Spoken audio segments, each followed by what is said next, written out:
Goeiemôre vriende, dit is vandag Saterdag, die 19de April 2025, Stilstaar Saterdag. Dit is die dag tussen Goeie Vrydag en Opstanningssondag. Ek wil julle uitnooi na môre toe na die opstanningsdiens toe, vriende. Bring 'n blommetjie saam. Ons gaan die blommetjies in die kruis sit, uit die kruis uit kom lewe. Ons gaan 'n kersie aansteek vir ons geliefdes by die Christuskers, om daardeur te sê ons geliefdes is ons vooruit. Hulle is al reeds by God, maar ons is op pad, ook maar na dieselfde plek om vir altyd saam met God te wees, né? So ek nooi julle uit na môre toe. Ons raak net so vir 'n wyle stil, hier op hierdie stil Saterdag, tussen Goeie Vrydag en Opstanningssondag.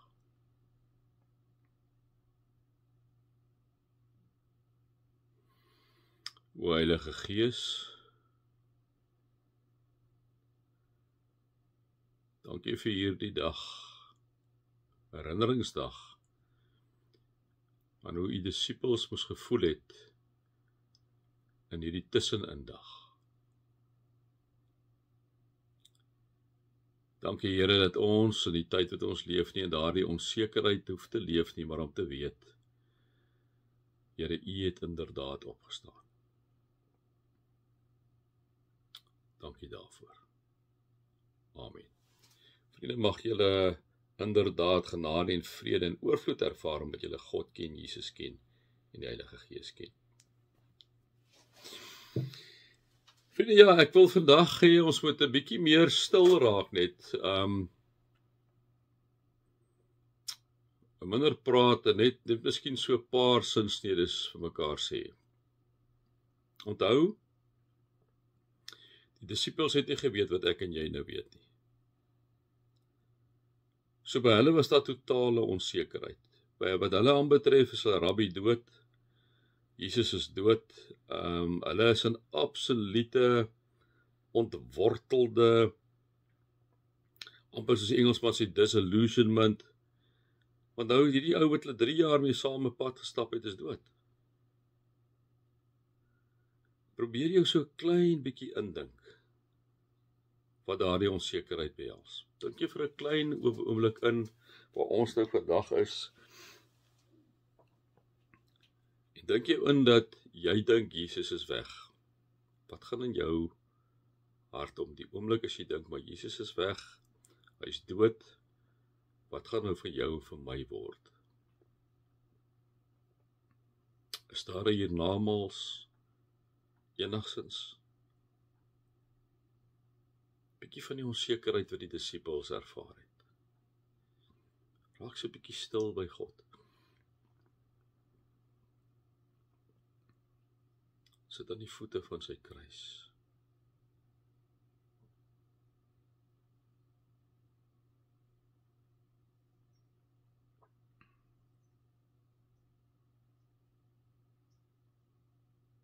Dink jy vir 'n oomblik in die disippels wat nou bang is vir hulle eie lewens, vrees vir hulle eie lewens.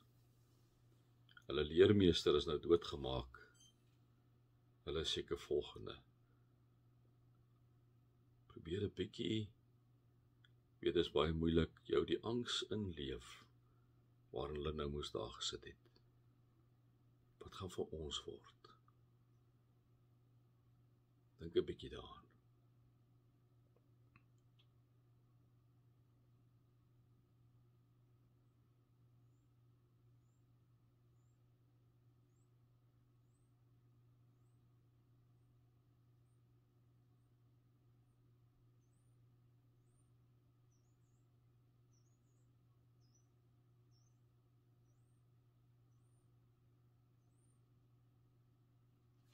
Tussenin tye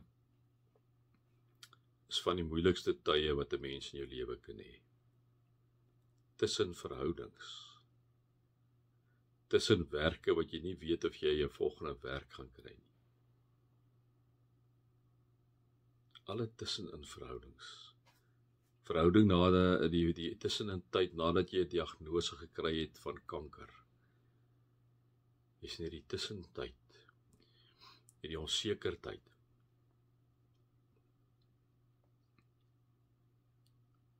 het jou werk verloor. Jy's in die tussentyd. Jy's in die tussenin tye, die onsekere tye, wanneer die bose natuurlik ook vir jou en vir my kom aanval, né?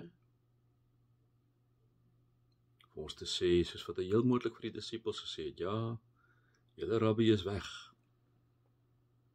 Alles is nou verlore. Wat sit tussenin tyd? Is jy besig om deur te gaan? Tussen college en 'n werk, universiteit en 'n werk, tegniese universiteit waar jy uitgekom het en 'n werk. Kry nie werk nie. Hoe voel jy in hierdie tussenin tyd?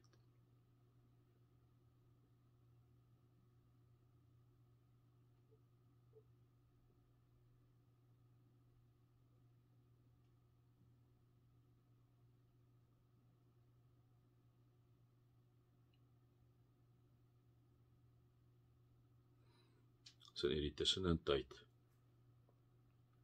wat jy Jesus se stem moet hoor, waar hy vir jou kom sê, soos God vir hom gesê het, onthou, jy is my geliefde seun, jy is my geliefde dogter. Moet jy die stem van hom hoor wanneer hy sê, niks kan jou uit my hand uit ruk nie.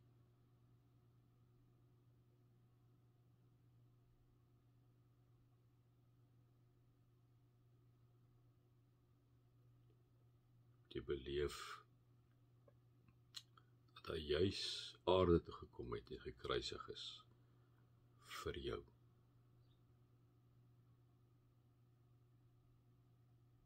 Daarom sê Petrus, werp jou bekommernis op my en ek sal sorg, sê God.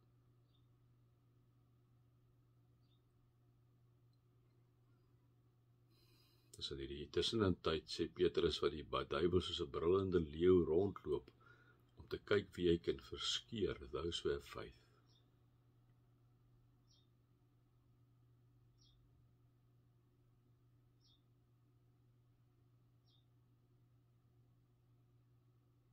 Tussenin tye is brose tye.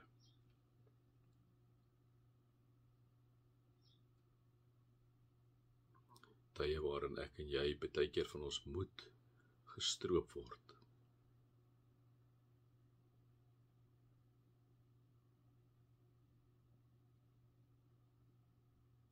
Tussenin tye is tye wanneer ek en jy dikwels begin twyfel.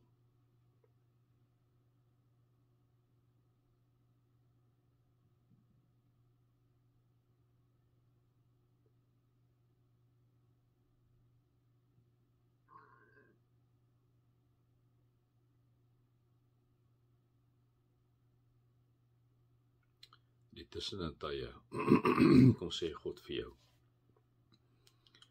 jy is myne. Die tussentyd, kom staan hy soos met die verlore seun met oop arms, om jou vas te hou, en om vir jou te sorg. Mag jy God se liefde, in die tussenin tye van jou lewe, ervaar.